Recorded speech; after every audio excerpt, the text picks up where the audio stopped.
The Fageol CargoLiner was one of the most unconventional and misunderstood freight vehicles ever built in the United States, a machine that blurred the line between a truck, a semi-trailer, and an early concept of an integrated road train.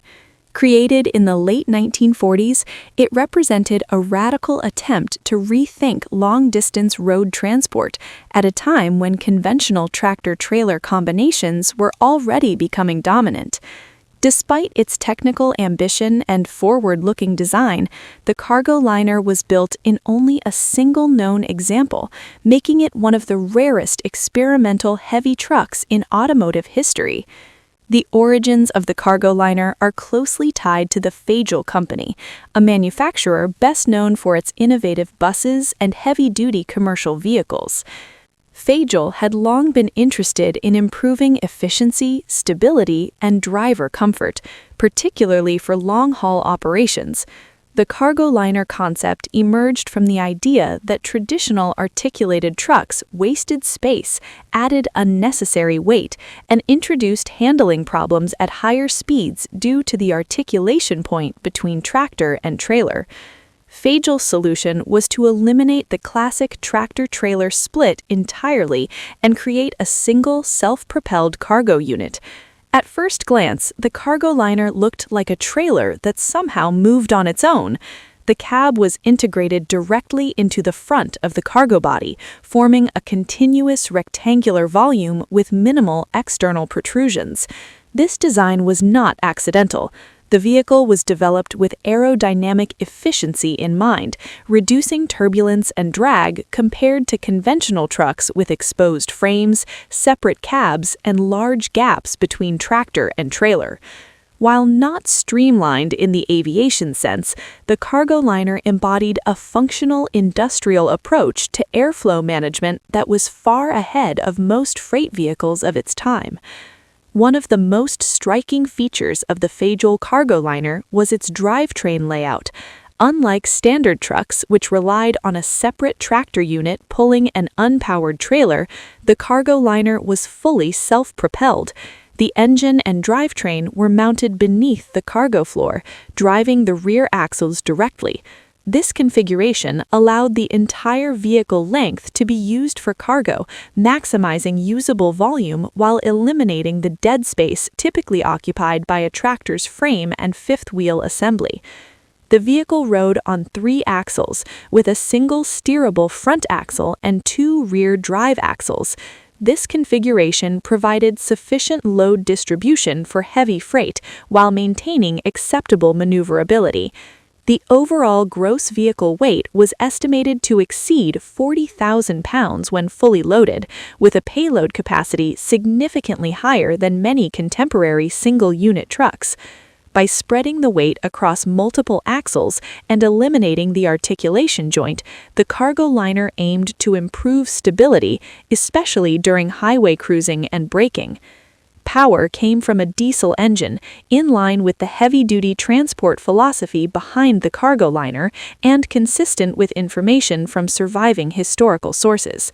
The use of a diesel power plant emphasized torque, durability, and fuel efficiency for long-distance freight operations. While exact factory specifications are difficult to confirm due to the experimental nature of the project, the engine provided sufficient output to move the massive vehicle at sustained highway speeds. The CargoLiner was reportedly capable of cruising at approximately 55 miles per hour, a respectable figure for a heavy freight vehicle of its era, especially one carrying a full load. The integrated body was constructed using corrugated aluminum panels, a material choice that balanced strength and weight while offering resistance to corrosion. This construction method also echoed aircraft and railway freight design practices, reinforcing the CargoLiner's identity as a hybrid concept drawing inspiration from multiple transportation disciplines. The smooth, uniform sides of the cargo box emphasized the vehicle's utilitarian character and distinguished it sharply from the more visually complex shapes of conventional trucks. Access to the cargo area was provided through large side doors, allowing for efficient loading and unloading. The interior was designed as a single, uninterrupted cargo space, free from structural intrusions caused by frame rails or drivetrain components. This made the CargoLiner particularly well-suited for bulky or palletized freight, and it foreshadowed later developments in box truck and integrated delivery vehicle design. From the driver's perspective, the CargoLiner offered both advantages and challenges. The cab forward position improved forward visibility and reduced overall vehicle length for a given cargo volume. However, the driver sat very close to the front axle, a layout that was still unusual and could feel unsettling to operators accustomed to long-nosed trucks. Noise and heat management were also concerns, given the proximity of the drivetrain beneath the cargo floor and cab area. Despite its innovative engineering, the Fageol CargoLiner faced significant obstacles to widespread adoption. The most critical issue was economic rather than technical. By the time the CargoLiner was completed, the American trucking industry had already standardized around the tractor-trailer model. This configuration offered unmatched flexibility. Tractors could be swapped easily, trailers could be left at loading docks, and maintenance could be modularized. The CargoLiner, as a single integrated unit, lacked this flexibility. If the vehicle required repairs, the entire cargo system was taken out of service. Regulatory and infrastructure factors also played a role. Road regulations, axle weight limits, and length restrictions were already written with conventional trucks in mind. An unconventional vehicle like the CargoLiner did not fit neatly into existing legal categories, complicating registration, operation, and insurance. Fleet operators, always cautious about risk, had little incentive to invest in a radically different system with uncertain regulatory status. Maintenance was another challenge. While the integrated design improved cargo efficiency, it also made servicing more complex. Accessing the engine and drivetrain required more disassembly than on a traditional truck, increasing downtime and labor costs. For experimental or low-volume vehicles, these issues were manageable, but for commercial fleets operating on thin margins, they were unacceptable. As a result, the Fageol CargoLiner never progressed beyond its prototype stage. Only one complete vehicle is known to have been built, and it remained a technological curiosity rather than a production model.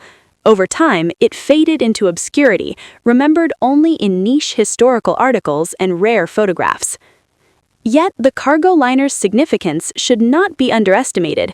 Many of its core ideas reappeared decades later in different forms. Modern integrated box trucks, cab-over-engine designs, and even certain concepts in electric delivery vehicles echo the CargoLiner's emphasis on space efficiency, modular cargo volume, and reduced structural redundancy. In this sense, the CargoLiner can be seen as a conceptual ancestor of many modern commercial vehicle designs. The Fageol CargoLiner stands as a reminder that technological progress is not always linear.